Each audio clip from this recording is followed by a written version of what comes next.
तो हेलो नमस्कार दोस्तों, स्वागत है आपके अपने YouTube channel political story of Bihar में। आज हम एक ऐसी कहानी की गहराई में जाएंगे जो सिर्फ एक घोटाले की बात नहीं बल्कि बिहार की राजनीति, इंडियन रेलवे की विरासत और एक परिवार की जिंदगी का पूरा लेखा जोखा है। ये है IRCTC घोटाला और लैंड फॉर जॉब घोटाला। दोस्तों, ऐसे मामले जिनमें लालू प्रसाद यादव, उनकी पत्नी राबड़ी देवी, उनके बेटे तेजस्वी यादव और बेटी मीसा भारती पर भ्रष्टाचार के संगीन इल्जाम लगते हैं। लेकिन क्या ये सचमुच भ्रष्टाचार की कहानी है या फिर एक राजनीतिक साजिश का जाल? CBI, ED से लेकर कोर्ट तक क्या क्या हुआ और RJD सुप्रीमो लालू प्रसाद यादव, उनकी फैमिली क्या अपना पक्ष रखती है, वो भी जानेंगे। तो चलिए इस कहानी को शुरू करते हैं दोस्तों। IRCTC घोटाला 2004 से 2009 के उस दौर से शुरू होता है जब लालू प्रसाद यादव UPA सरकार में रेल मंत्री हुआ करते थे।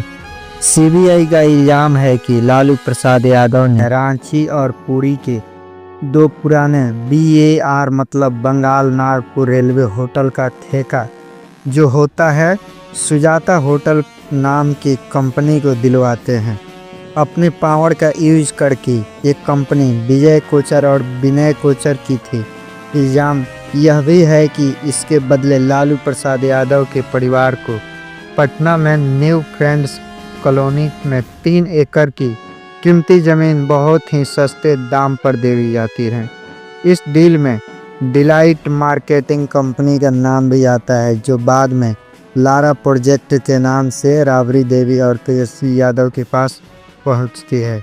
ED ने इसे मनी लॉन्ड्रिंग का केस बनाया और 2023 में उस जमीन को अटैच कर लिया जिसकी कीमत 45 करोड़ बताई गई है।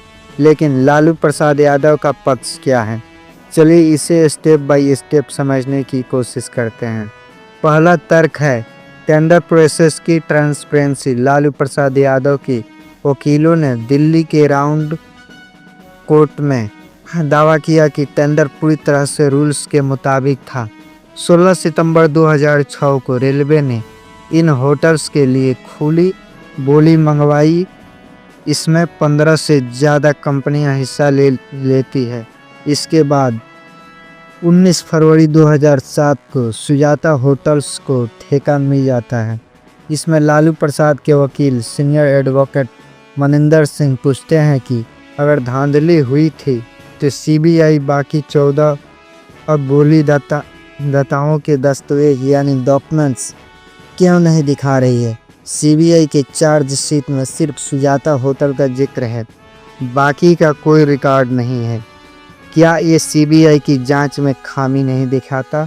दूसरा जो तर्क वो देते हैं वो यह है कि जमीन का सौदा लालू प्रसाद यादव करते हैं कि जमीन का सौदा लालू प्रसाद यादव कहते हैं कि डिलाइट मार्केटिंग कंपनी उनकी थी ही नहीं। ये कंपनी पहले सरला गुप्ता के पास थी जो RJD नेता प्रेमचंद गुप्ता की पत्नी और एक इंडिपेंडेंट बिजनेस वूमन थी। 2010 और 2014 में ये राबड़ी देवी और तेजस्वी यादव के नाम हुई थी। तब लालू प्रसाद यादव रेल मंत्री नहीं थे। अब सवाल यह है कि अगर एक ठेके का इनाम था तो 5 से 10 साल बाद सौदा क्या हुआ? लालू प्रसाद यादव की वकीलों ने कोर्ट में इनकम टैक्स रिटर्न पेश की जिसमें ये सारी संपत्तियां जो उनकी थी वो घोषित है।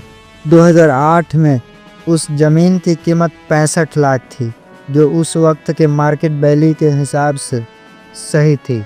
ED का दावा है कि ये 45 करोड़ की थी, लेकिन लालू प्रसाद यादव के पक्ष का कहना है कि ये वैल्यूएशन 2023 की है ना कि 2008 की। जो तीसरा तर्क है वो है रेलवे का गोल्डन एरा। लालू प्रसाद यादव के टाइम में रेलवे ने 90,000 करोड़ का मुनाफा कमाया।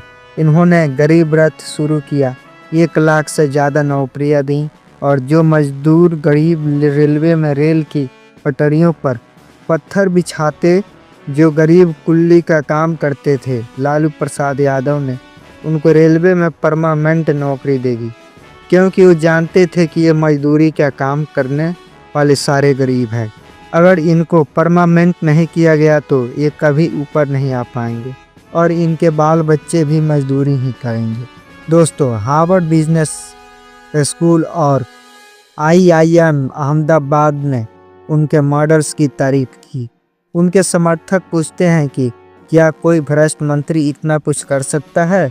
अगर लालू प्रसाद यादव भ्रष्ट थे तो रेलवे की हालत आज के टाइम में इतने खराब है तो तब क्यों नहीं हुई? अगर उनको घोटाला ही करना होता तो 90,000 करोड़ का ही घोटाला कर लेते। ये लाख और करोड़ जैसी चिल्लर का क्यों नहीं करते? चौथा, पॉलिटिकल टाइमिंग। RJD का दावा है कि ये केस 2017 में तब शुरू हुआ जब नीतीश कुमार ने लालू प्रसाद यादव से गठबंधन तोड़ लिया और बीजेपी के साथ मिल गए। तेजस्वी यादव ने 2017 में कहा था, जब तक हम नीतीश जी के साथ थे कोई जांच नहीं थी। जैसे ही गठबंधन टूटा, CBI या फिर हो गई। गठबंधन टूटा, CBI फिर एक्टिव हो गई। क्या यह महज संयोग था या बीजेपी का लालू प्रसाद यादव को कमज़ोर करने का प्लान? लालू प्रसाद यादव का कहना है कि CBI और ED के पास कोई डायरेक्ट सबूत ही नहीं है। टेंडर में धांधली का कोई कागज़ ही नहीं, ज़मीन और ठेके का कोई सीधा लिंक नहीं है। ये सिर्फ शक के आधार पर बनाया गया केस है और कुछ भी नहीं है। अब बात करते हैं लैंड फॉर जॉब घोटाले की। तो CBI के इल्ज़ाम है कि 2004 से 2009 में लालू प्रसाद यादव ने रेलवे में ग्रुप D की 1558 नौकरियां बिना एडवर्टाइजमेंट यानी विज्ञापन के दे दी। ड्राइवर खलासी और पेपर जैसी पोस्ट थी। बदले में पटना में 1 लाख स्क्वायर फीट की से ज़्यादा ज़मीन उनके परिवार और सहयोगियों को मिली थी। CBI ने 200 से ज़्यादा सेल बीड्स, 1 हार्ड डिस्क और भोला यादव की डायरी को सबूत बताया। लेकिन लालू और उनके परिवार का जवाब क्या है, इसे हर एंगल से समझते हैं। पहला तर्क है नौकरियों का सबूत। तेजस्वी यादव ने 2022 में एक प्रेस कॉन्फ्रेंस में चुनौती दी कि CBI उन 1458 लोगों के नाम नियुक्ति पत्र और ज्वाइनिंग लेटर्स दिखाएं या किसी एक भी शख्स को कोर्ट में पेश करें। RJD का दावा है कि CBI ने अब तक एक भी नौकरी पेशा शख्स को गवाह नहीं बनाया। अगर यह इतना बड़ा घोटाला था तो 15 साल में एक भी बेनिफिशरी क्यों नहीं मिला? लालू प्रसाद यादव के वकील कहते हैं कि रेलवे में उस वक्त लाखों नौकरियां दी गई और यह प्रक्रिया बोर्ड और अधिकारियों के हाथ में थी, ना कि रेल मंत्री के हाथ में। तो दोस्तों, अगला भाग पार्ट 2 में देखेंगे।